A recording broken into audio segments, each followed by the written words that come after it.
반갑습니다. DSA 컨설팅 대표 김대영 원장입니다. 이번 시간은 경찰뿐만 아니라 공무원, 공기업 공통으로 면접 준비를 할 때 제일 조심해야 되는 거 세 가지 원칙, 그러니까 절대 하지 않아야 되는 준비 방법 또는 세 가지 원칙 연결해서 절대 가서는 안 되는 면접 학원, 그걸 이제 제가 정리해서 말씀드리겠습니다. 일단은 면접이 뭘까요? 면접은 이제 공공기관 채용 기준점으로 말씀드립니다.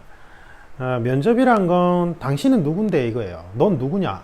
넌 누군데 우리 조직체에 적합하다고 하느냐, 주장하느냐 이거예요.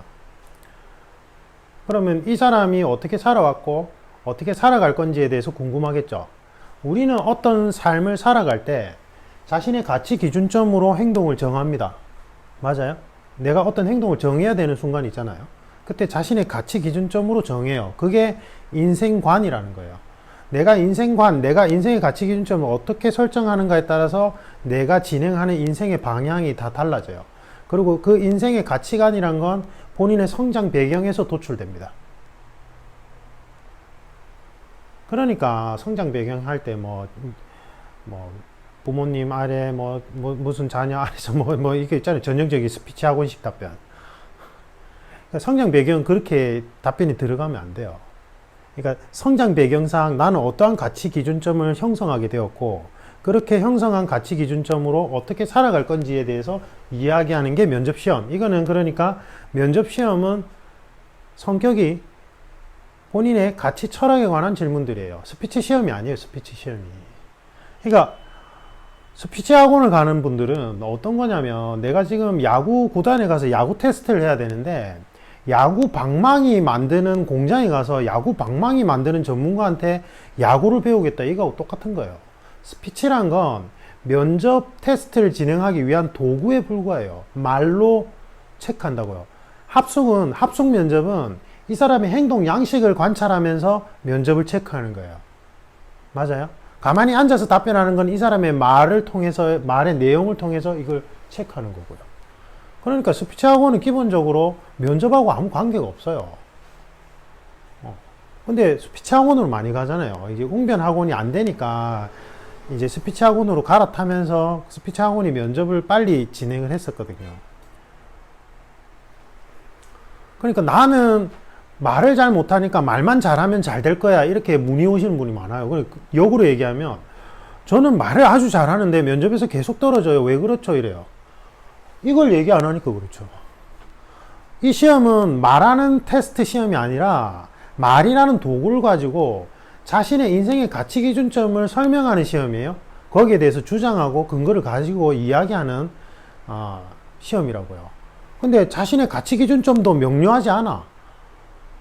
근데 말만 유창하게 잘하는 거예요. 그러니까 어떤 사람이 말을 이렇게 어떤 질문을 했는데 그냥 알맹이 없이 유창하게 말만 번드르르 한 사람들을. 그러면 이제 당연히 감점당하겠죠. 그죠? 왜? 누군지를 알 수가 없는데.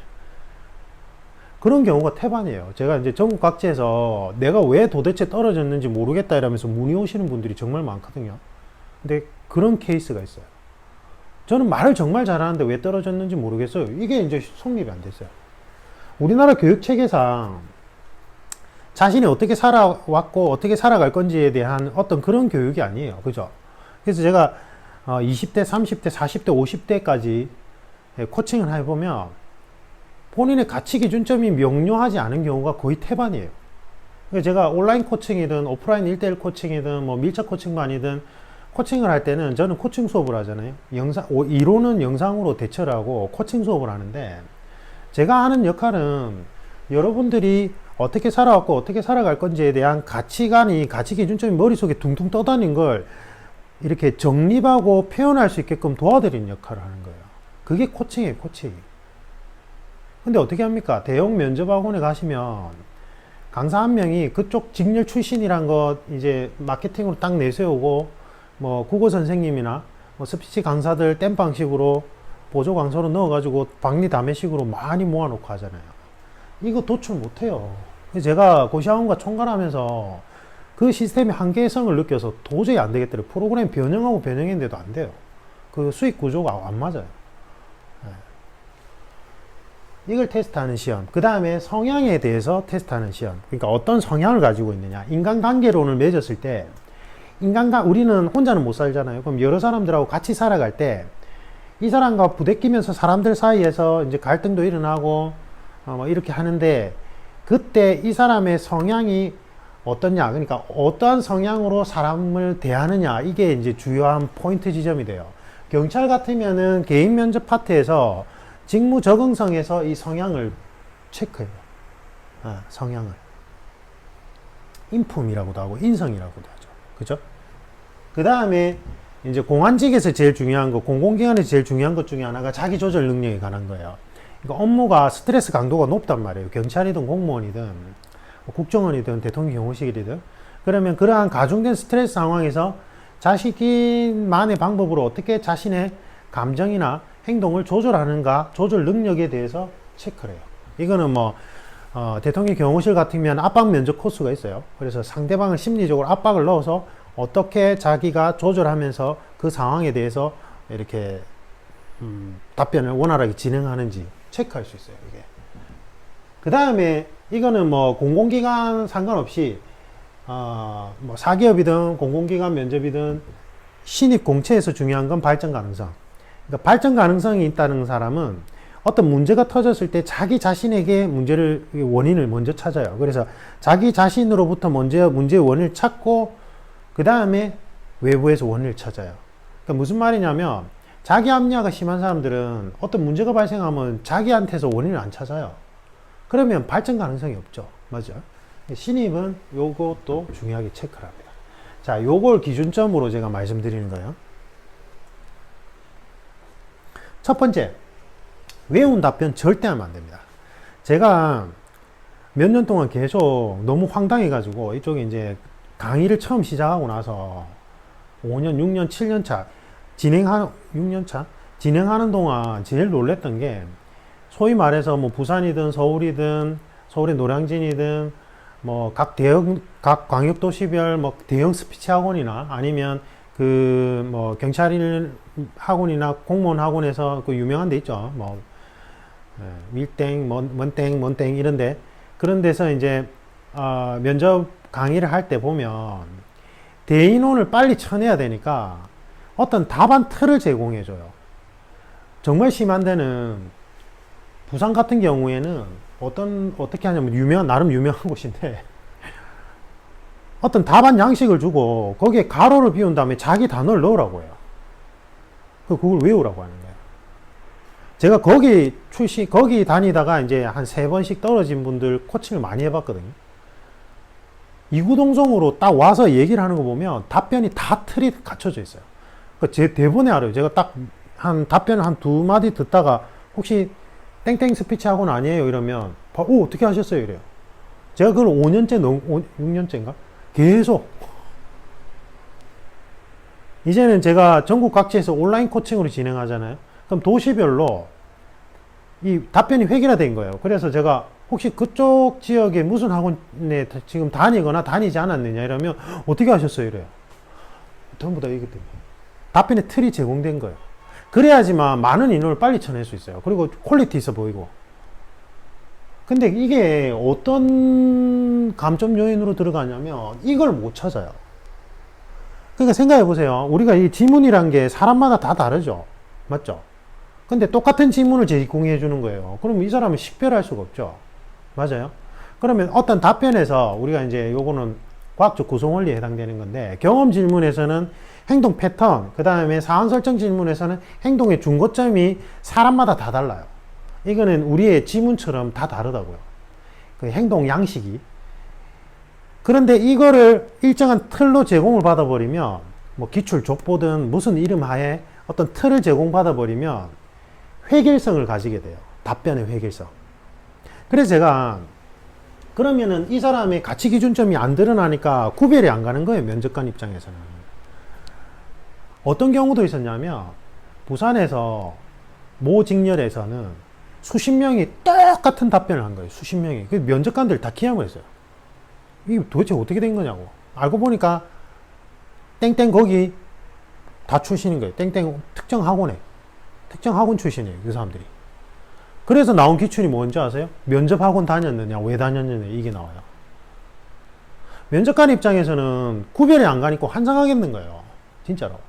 서울에서 면접을 진행하는 모 면접관은 뭐라고 얘기를 하냐면, 이분이 몇 번 투입됐나 봐요. 그러니까 이제는 이제 서울 경찰 지원 받는 분들 인원이 많잖아요. 채용 인원이 많으니까 본인이 몇 번 면접관이 투입돼 보니까 이제는 학원별로 알겠대요. 그룹이 된대요. 여기는 저쪽 학원, 여기는 저쪽 학원. 너무 한심하다고 그래 얘기를 해요. 왜냐면 이게 구별이 안 가니까 누가 누군지를 구별이 안 가요. 이거는 이게 되면 이게 논술에서는, 서술로 하는 논술에서는 그 교수님들이 뭐라고 얘기하냐면 붕어빵 답변이라고 해요. 그러니까 논술이란 건 어떤 갈등 포인트에 대해서 자신의 주장과 근거를 펼쳐 나가는 건데, 이때 이 가치 기준점 하에서 주장과 근거를 펼쳐 나가는 건데 전부 다 똑같은 틀로 제공받은 거예요. 그래서 제일 감점폭이 커요, 이게 위원 답변. 그래서 이제 그 면접 몇 번 경험 있는 분들은 학원을 안 다닌단 말이죠. 근데 문제는 뭐냐면 학원을 안 다니고 이제 수험생들끼리 스터디를 해버리면 여기에서 혼선이 일어나요. 여기에서 다 비전문가들끼리 앉아가지고 서로가 내가 볼 때는 이게 맞는 것 같은데 저게 맞는 것 같은데 자신의 가치 기준점으로 다른 사람을 어드바이스 해줘요. 이걸 뭐라고 얘기하냐면 직무선입견이라는 건데, 아마추어들끼리 그렇게 자신의 인생 가치 기준점으로 다른 사람의 가치 기준점을 이렇게 잣대를 들이대면서 뭔가 평가해주고 어드바이스 해주는 게 제일 피해야 돼요. 제가 면접 강사들 교육할 때 그 말을 이 부분을 제일 중요하다고 얘기를 하는데, 그래서 제가 경찰직이나 공무원도 마찬가지고 경찰 직렬 중에 경찰 퇴직하신 분들이 면접 강사를 하면 안 된다고 얘기하는 게 이것 때문에 그래요. 그러니까 경찰관으로서 오래 생각을 하신 분들은 자기의 가치 기준점으로 자신의 직무 선입견이라는 게 생겨나요. 이게. 그러니까 똑같은 경찰을 보냈지만 이 사람의 가치 기준점에 따라서 똑같은 환경적인 요소에서 살아도 자신만의 직무관을 만들어 간다고요. 그걸 이제 우리는 뭐라고 부르냐면 직무 선입견이라고 부르는데, 이 직무 선입견을 주입받게 되면 나의 가치 기준점으로 답변을 하는 게 아니라 아까 그 주입받은 그 경찰 했던 분의 직무 선입견, 좁은 직무 선입견으로 답변을 말하게 돼요. 그러면 이 사람의 답변이 안 되고 이게 되죠. 그래서 저희가 이제 이 표준화 작업을 다 했거든요. 이 박근혜 정부 때부터 노무현 정부 때까지 NCS 기반 국가 표준화 작업으로 면접 프로세스 전부 다 개발했어요. 그 전문가 과정 이수한 사람도 잘 없어요. 제가 보면. 없죠. 근데 어쨌든 그 논의를 하고, 그때 뭐라고 얘기를 하냐면 신입 공채에 있어서는 그러니까 어떤 A라는 회사를 치면 A라는 회사 직원이 면접관으로 투입되는 건 4명 중에 2명만 투입하라고 그래요. 그리고 나머지 2명은 외부에서 초빙해서 면접관으로 앉히라고 해요. 왜냐하면 직무 선입견을 배제하기 위해서 그래요. 면접관의 직무 선입견을 배제하기 위해서. 그러면 아까 그 퇴직하신 분들이 자신의 직무 선입견으로 내가 경찰 해보니까 이건 이렇게 해야 돼 라고 얘기를 해버리면 그걸 수험생들이 들어서 외웠다고 칩시다. 그러면 면접관은 사실은 거기에 동의 안 하는 직무 선입견을 가지고 있는 사람이라면 바로 떨어지겠죠. 그러니까 면접관의 직무 선입견을 배제하려고 이 시험 장치를 다 만들어 놨는데, 수험생이 이 직무를 경험해보지도 않은 수험생이 그걸 외워와가지고 그 직무 선입견을 답을 해버리면 면접관의 직무 선입견이 튀어나오면서 부딪혀버린단 말이에요. 감점돼요. 면접에서 떨어진 분들 요런 케이스 꽤 많아요. 이게 경찰직 같은 경우에 특히나. 그래서 이건 절대 안 됩니다. 그러니까 어떤 학원을 피해야 돼요? 대형 학원이야. 막 수백 명 모아놨어. 수백 명 모아놓으면 일단은 동시에 많이 쳐내야 되니까 둘 중에 하나를 선택하겠죠. 답변의 틀을 제공해서 달달 외우게 하든지, 아니면 아예 답변의 틀 제공하지 않고 방임으로 그냥 너희들끼리 스터디 짜주는 거. 대신에 보조강사 투입하겠죠. 보조강사 스피치 학원 강사를 투입하든지, 아니면 퇴직한 분들 적당하게 땜빵식으로 이렇게 넣었다. 그러면 뭐예요? 스피치 학원 강사는 아까 얘기했죠. 이거는 스피치 하고 관계없댔죠. 분명히 제가. 맞아요? 그거하고도 관계없어요. 영어로 면접 보면은 뭐 그러면 영어 가르치는 선생님이 면접을 가르쳐야 되나요? 그건 도구에 불과하죠. 그죠? 그 다음에 퇴직하신 분들이 들어와죠. 그럼 직무 선입견 위험성이 생기죠. 그런 학원은 피해야 돼요, 사실은. 근데 그런데 제일 많이 몰리죠. 왜? 그럴듯해 보이니까. 구성 원리를 모르니까 그렇게 되는 거예요. 근데 가서 계속 떨어지는 거예요, 계속. 제가 윌땡에 부산대고 총괄할 때 서울에서 내려온 친구가 있어요. 3번인가 떨어졌는데 필기 체력이 최고득점이었어요. 근데 이제 출결 사항이 안 좋아서 자기 출결 때문에 떨어진 걸로 생각했대요. 근데 노량진에서 정말 유명한데 한 3군데를 다녔는데 나중에는 제 영상 강의 보고 이상하다 싶어서 점검을 해보니까 여기에 해당돼서 서울에서 부산으로 내려오셔서 방을 잡고 제가 윌땡에서 그 면접 강의 개설했을 때 그때 들어오셨어요. 밀착 코칭반 제가 이제 소수로 운영하는 반에 들어오셨는데 이분이 나중에 그때 합격하셨어요. 바로 합격하셨는데 첫 마디가 뭐였냐면 와 제가 지금까지 면접 준비를 엉망진창으로 했네요. 이렇게 얘기를 하는 거예요.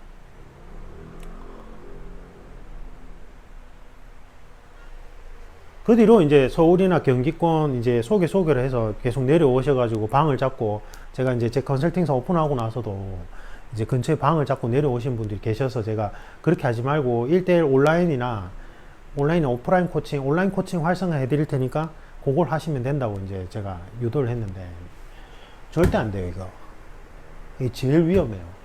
그 다음 두 번째로 많이 떨어진 유형 중에 하나가 공격 성향이에요. 이거는 내용, 문장 안에 내용의 공격 성향이 드러날 수도 있고, 말의 어투에 드러날 수도 있어요. 근데, 내용에 드러나는 거는 사실은 뭐, 언론고시 준비생이나, 로스쿨 준비생들이라면 그렇게 해도 돼요. 내용상. 약간 공격적인 성향으로 뭔가, 명확하게 이렇게 지적하고 말하는, 그 다음에 대신에 합리적인 대안을 제시해준다면, 오케이, 괜찮은데, 공공기관은 안 돼요. 특히 경찰 쪽은 더 안 돼요. 이쪽도 그렇고. 여기 분위기가 그래요, 분위기가. 이거는 제가 왜 그런지 말씀드리면 너무 길어지기 때문에 생략을 하는데, 이제 이 두 가지가 중요한데, 내용상 공격 성향을 띠는 분들도 있고, 어투가 자기도 모르게 어투에서 말의 어투에 왜 있잖아요. 어떤 사람 말하는 거 들어보면 꼭 시비 거는 것 같이 그렇게 들리는 사람 있잖아요. 그 사람은 그런 의도가 아니라고 하는데, 그게 어투인 거예요. 근데 이제 내용적인 부분에 있어서 그렇게 들어가는 거는 사실은 본인의 지원 직렬에 따라 좀 달라질 수 있어서 제가 요거는 넘어가는데 어투가 좀 많아요. 의외로 어투가 많은데 평상시에 언어 습관을 한번 체크해 봐야 돼요. 이거는 평상시에 언어 습관. 평상시에 언어 습관을 체크해 보고 말이 원래 평상시에 내가 좀 공격적으로 들린다고 주변에서 평가를 한다면 이 부분은 매우 조심하셔야 돼요. 근데 수험생들끼리는 잘 몰라요, 이게.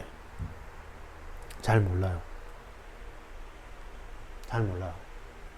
그러니까 무슨 말이냐면, 면접은 면접관이 있고, 그 면접관에게 내가 테스트 받으러 들어가는 거잖아요? 맞죠? 근데 예를 들면 내가 뭐 설명식 문체를 쓴다. 뭐 인생은 이러이러한 거고, 그 다음에 조직이란 이러이러한 겁니다. 이렇게 설명하듯이 문장을 서술해버리면, 그게 평상시에는 공격적인 어투는 아니지만, 면접에 들어간 사람의 어투는 아니에요, 그거는. 내가 면접관이 물어봤을 때 내가 답변해야 되는 거는 내가 생각할 때 인생은 이러저러한 거고, 그러한 과정 속에서 제가 이런 걸 깨달았습니다. 라는 걸 얘기하는 거지, 인생은 이런 거예요. 그 다음에, 뭐 이러면 조직 운영에 있어서는 이렇게 해야 돼요. 뭐 어떤 경찰 뉴스 사건이나 공무원 뉴스 사건 보면서 사실은 저건 저렇게 하면 안 돼요. 이렇게 해야 됩니다. 감이 오세요? 이거는 제가 코칭 해드리면 금방 이제 이러면서 아시는데 제가 이제 요건 그냥 좀 넘어가겠습니다. 이게. 근데 요거는 자기가 알아요. 사실은. 자기가 내용상이나 어투상 공격적인 그런 표현을 가지고 있다는 걸 알아요. 상대방이. 본인이 알기 때문에 제가 그냥 넘어가겠습니다. 이거는. 근데 이제 이거를 개선하는 방법은 이게 이제 여러분들끼리도 체크를 할 수 있는데 개선하는 게 중요한데 이게 개선하는 방법이 이게 이제 좀 방법론이 다양해요. 예를 들면은 어떤 환경적인 요소에 의해서 이게 갖춰진 분이라면 그 환경적인 요소에 대해서 바라보는 관점을 변화시켜 줘야 되고 코칭을 할 때 그 다음에 그냥 본인의 성장 자체가 좀 공격적인 성향을 가진 사람이 있을 수 있거든요. 그러면 이제 좀 제가 강하게 충격을 주죠. 그렇게 하면 떨어진다. 그리고 그러한 태도는 매우 무리한 태도다. 이렇게 제가 직접적으로 말씀을 드리는데, 근데 요거는 넘어가겠습니다. 일단 이거는 제가 문장을 다른 분들의 답변 사례를 이렇게 예시로 들면 되는데, 그거는 이제 개인정보에 위배해야 되니까, 그렇죠. 제가 그렇게 할 수는 없고, 이런 게 있다는 것만 아십시오. 자기가 그런 어투나 내용상 그런 걸 가지고 있는지 한번 체크를 해보시면 좋고, 그 다음에 요게 제일 중요한데, 요게 많아요. 이렇게 떨어진 분들 중에 보면 요것도 문제가 없는데 요거에서 문제가 생기는 경우가 꽤 많아요. 자기 합리화. 무슨 말이냐면,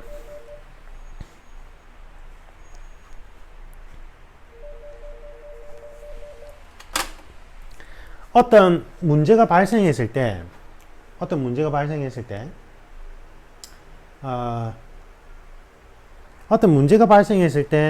그 문제의 원인점을 아까 제가 설명을 드렸는데, 이게 이쪽에도 연결이 되죠. 어떤 문제의 원인점을 항상 외부 탓으로 돌리는 사람이 있어요. 그래서 어떤 에피소드를 이 사람이 기술을 했는데, 가만히 보면 어떤 그 당시의 문제점에서 내가 반성해야 될 점은 교묘하게 빼버리고, 교묘하게 그 상황이 나를 그렇게 만들었다, 또는 그 내 주변 인물들이 이렇게 잘못을 해서 그렇게 상황이 됐다, 그래서 이러한 부분을 보면서 아, 참 사람은 믿을 게 못 되는구나, 또는 아, 이런 상황은 절대 가서는 안 되는구나, 이렇게 얘기하는 사람들이 있어요. 근데 그 답변의 내용을 가만히 들어보거나 제가 이제 질의응답을 해보면, 이렇게 질문을 해보면, 자기가 부족하고 자기가 개선해야 될 점에 대해서는 전혀 얘기를 안 해요. 꽤 많아요. 이게 그거는 다시 얘기하면 자기 합리화를 시킨다는 거예요. 그게. 그 다음에 어필식 답변을 했을 때 질문에 대한 답이 안 되고, 이제 그 소명 있잖아요. 소명. 뭐 내가 무슨 기록이 있어, 그래서 그걸 소명해야 돼, 뭐 이렇게 얘기를 하나 봐요. 그래서 소명해야 된다고 생각을 하고 있으니까 막 그거를 질문에 대한 답변도 아닌데 그 어떤 질문에다 그걸 무리하게 끼워 넣어 가지고 왜곡 현상이 일어나는 경우가 있어요. 왜곡 현상이.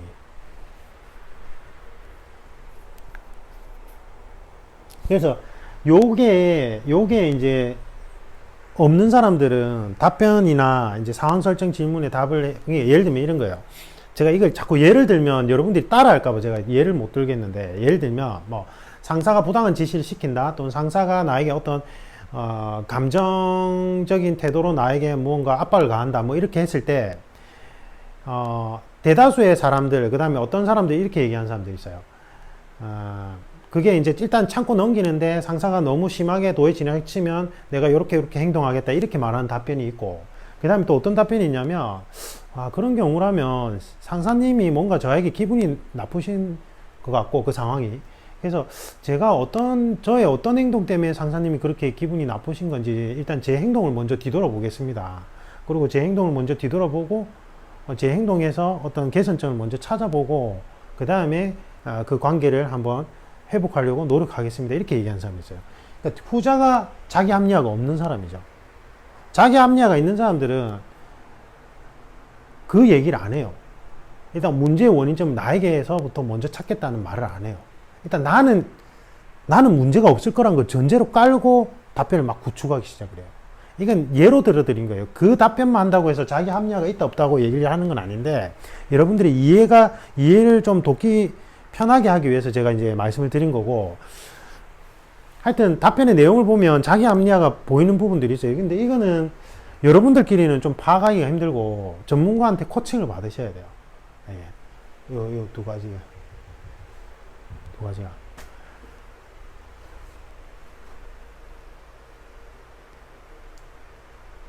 그 다음에 이제 답변들 보면 사실관계를 아주 정교하게 묘사하는 답변들이 있어요. 제가 이상해서 왜 이렇게 사실관계만 쭉 적느냐 이러니까, 이제 그것도 어떤 스피치 학원들에서 한두 군데가 아닌 거예요. 뭐라고 얘기를 했냐면, 다 그런 건 아닌데, 진정성 있는 답변이란 건 어떤 사실관계 위주로 이야기를 할 때 진정성 있는 답변이라고 코칭을 받았대. 여러분들이 사실을 열거해봐야 면접관은 그 사실이 진짜인지 아닌지 알 수가 없어요. 아까 얘기했듯이 면접관이 알고 싶은 건 여러분들이 어떻게 살아왔고 어떻게 살아갈 건지, 여러분들이 어떤 행동 양식이나 행동 패턴, 여러분들이 어떤 갈등 상황에 여러분들만의 행동 중거점을 알고 싶은 거예요. 그러니까 다시 얘기하면 갈등에 대해서 무엇을 어떻게 느꼈고 그러한 느낀 점을 바탕으로 내가 어떤 깨달음을 얻었는지를 기술을 해야 되는 건데, 이 앞에 사실관계만 주구장창 설명하는 거예요. 그러면 이거는 진정성 있는 답변이 아니에요. 네. 뭐 예를 들면 대학 동아리에서 도난 사고가 발생했는데, 도난 사고가 그러니까 내가 대학교 몇 학년 시절, 그때가 내가 몇 살이었고, 그 다음에 그때 동아리 간 위치가 어디고, 그 다음에 뭐 동아리 회장은 어떤 사람이고, 동아리 부회장은 어떤 사람이고, 당시 나는 어떤 일을 하고 있었고, 뭐 이런 걸 쫙 기술하는 거예요. 다 필요 없어요. 사실관계는 뭐만 얘기해 주면 되냐면, 대학 동아리 때 도난 사고가 발생했다. 근데 회장이 그 약간 좀 이렇게 평소에 평판이 좋지 않는 부회장이 또는 청무가 의심을 받았다. 그런데 내가 분석해 본 바로는 사실은 그 회장이, 평판이 좋았던 회장이 좀 의심스러웠다. 근데 다른 사람은 전부 다 평판이 평소에 좋지 않았던 그 선입견을 가지고 있던 그 총무를 의심했다. 그냥 그 상황만 얘기하면 돼요. 그게 대학 여름이든 무슨 동아리 회관이 산꼭대기에 있었다든 그런 불필요한 정보 전혀 필요 없어요. 그러면 여기에서 여러분들이 포인트를 잡고 무엇을 어떻게 느꼈는지 이야기해야 되는 건 뭐예요? 다른 사람은 다 A라고 얘기하는데 나 혼자 소신을 가지고 B라고 얘기해야 되는 상황이죠. 맞아요? 나 혼자 외톨이가 된 기분이고 왕따가 된 기분이죠. 하지만 내 소신을 지키기 위해서는 내가 무언가 목소리를 내야 되죠. 억울한 피해자가 생기지 않기 위해서. 그때 내가 느꼈던 외로움, 맞죠? 그 다음에 용기가 필요하죠. 그 상황에서는. 맞아요? 그 다음에 그 문제를 어떻게든 해결해서 억울한 사람이 생기지 않게 내가 이렇게 논리적으로 상황을 파악해야 되죠. 그럼 그때 무엇을 어떻게 느꼈는지가 나의 감정선이 사실은 제일 중요한 포인트 지점이 되고, 그리고 깨달은 점이 들어가야 되죠. 그래서 여론에 휩쓸려서 내 생각을 잃어버린 채 어떤 선입견으로 판단하는 게 정말 위험하다는 걸 그때 깨달았다. 맞죠? 그리고 그 뒤로부터는 내가 어떤 주변 사람들의 선입견에 휩쓸려서 내 의견을 놓치는 경우는 없다. 그죠? 그리고 내가 어떤 상황을 판단할 때는 주변의 선입견이라든지 주변의 여론에 휩쓸리지 않고 내가 그 상황을 명확하게 파악하고 뭔가 하려고 하는 노력을 가지기 시작했다. 뭐 그런 자세를 가지기 시작했다. 이런 식으로 무언가 깨달음이 들어가야 돼요.